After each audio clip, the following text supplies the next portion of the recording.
जय श्री कृष्ण। श्रीमद् भागवत महापुराण में आप सभी का अभिनंदन है। प्रथम स्कंद प्रथम अध्याय। चलिए कथा की शुरुआत मंगलाचरण से करते हैं, जिससे इस जगत की सृष्टि, स्थिति और प्रलय होते हैं, क्योंकि वह सभी सद्रूप पदार्थों में अनुगत हैं और असत पदार्थों में पृथक हैं। जड़ नहीं चेतन है, परतंत्र नहीं स्वयं प्रकाश है। जो ब्रह्मा अथवा हिरण्यगर्भ नहीं, प्रत्युत उन्हें अपने संकल्प से ही जिसने उस वेद ज्ञान का दान दिया है, जिसके संबंध में बड़े बड़े विद्वान भी मोहित हो जाते हैं।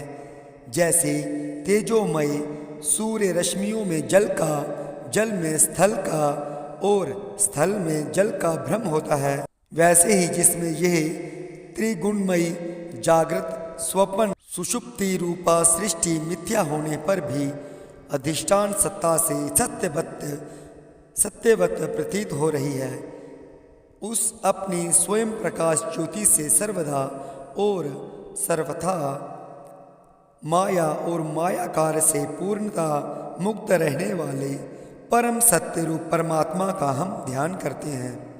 महामुनि व्यासदेव के द्वारा निर्मित इस श्रीमद् भागवत महापुराण में मोक्ष पर्यंत फल की कामना से रहित परम धर्म का निरूपण हुआ है। इसमें शुद्ध अंतःकरण सत्पुरुषों के जानने योग्य उस वास्तविक वस्तु परमात्मा का निरूपण हुआ है, जो तीनों तापों का जड़ से नाश करने वाली है और परम कल्याण देने वाली है।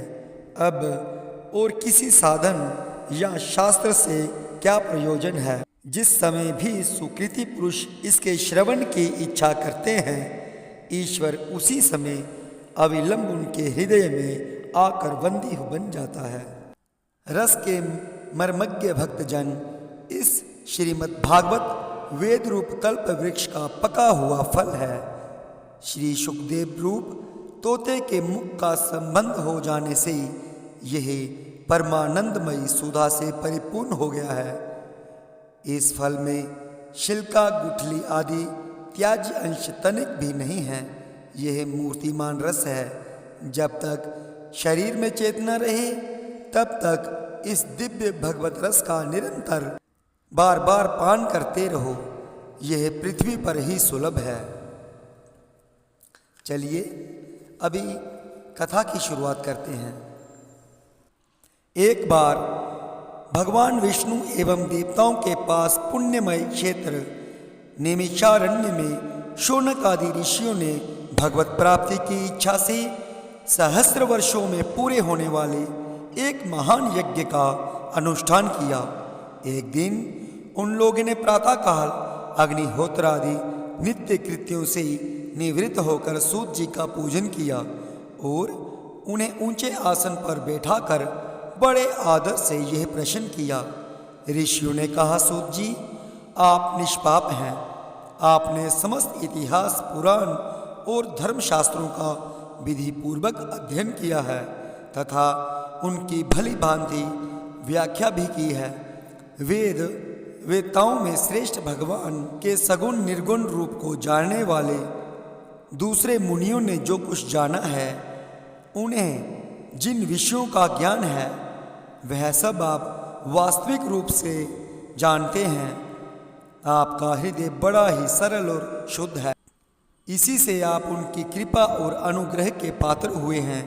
गुरुजन अपने प्रेमी शिष्य को गुप्त से गुप्त बात भी बता दिया करते हैं। आप कृपा करके यह बतलाइए कि उन सब शास्त्रों, पुराणों और गुरुजनों के उपदेशों में कलियुगी जीवों के परम कल्याण का सहज साधन आपने क्या निश्चय किया है? आप संत समाज के भूषण हैं। इस कलियुग में प्रायः लोगों की आयु कम हो गई है। साधन करने में लोगों की रुचि और प्रवृत्ति भी नहीं है। लोग आलसी हो गए हैं। उनका भाग्य तो मंद है ही, समझ भी थोड़ी है। इसके साथ ही वे नाना प्रकार की विघ्न बाधाओं से घिरे हुए भी रहते हैं। शास्त्र भी बहुत से हैं, परंतु उनमें एक निश्चित साधन का नहीं है। अनेक प्रकार के कर्मों का वर्णन है। साथ ही वे इतने बड़े हैं कि उनका एक अंश सुनना भी कठिन है। आप परोपकारी हैं, अपनी बुद्धि से उनका सार निकालकर प्राणियों के परम कल्याण के लिए आप हम श्रद्धालुओं को सुनाइए, जिससे हमारे अंतःकरण की शुद्धि प्राप्त हो। प्यारे सूत जी, आपका कल्याण हो।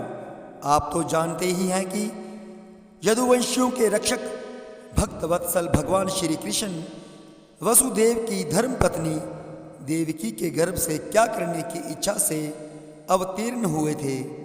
हम उसे सुनना चाहते हैं। आप कृपा करके हमारे लिए उसका वर्णन कीजिए, क्योंकि भगवान का अवतार जीवों के परम कल्याण और उनकी भगवत प्रेममयी समृद्धि के लिए ही होता है। यह जीव जन्म मृत्यु के घोर चक्र में पड़ा हुआ है।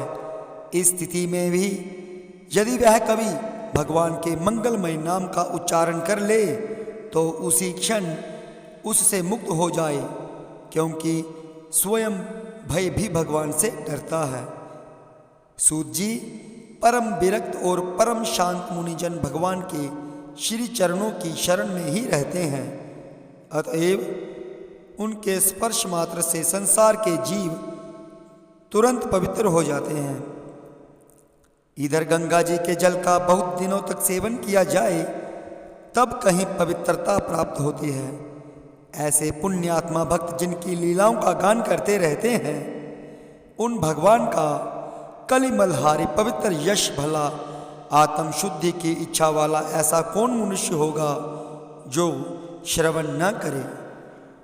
वे लीला से ही अवतार धारण करते हैं। नारद आदि महात्माओं ने उनके उदार कर्मों का गान किया है। हम श्रद्धालुओं के प्रति आप उनका वर्णन कीजिए। बुद्धिमान सूत जी, सर्वसमर्थ प्रभु अपनी योग माया से लीला करते हैं। आप उन श्री हरि की मंगलमयी अवतार कथाओं का अब वर्णन कीजिए।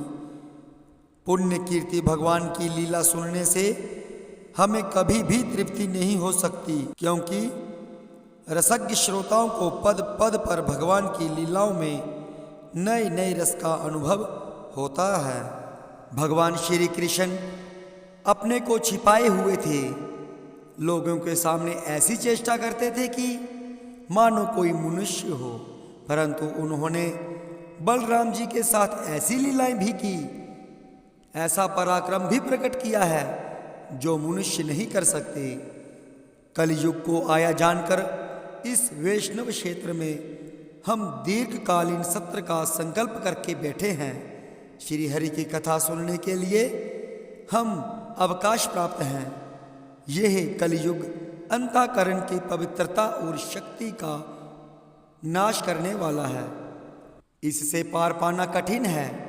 जैसे समुद्र से पार जाने वालों को कर्णधार मिल जाए, उसी प्रकार इससे पार पाने की इच्छा रखने वाले हम लोगों से ब्रह्मा ने आपको मिलाया है।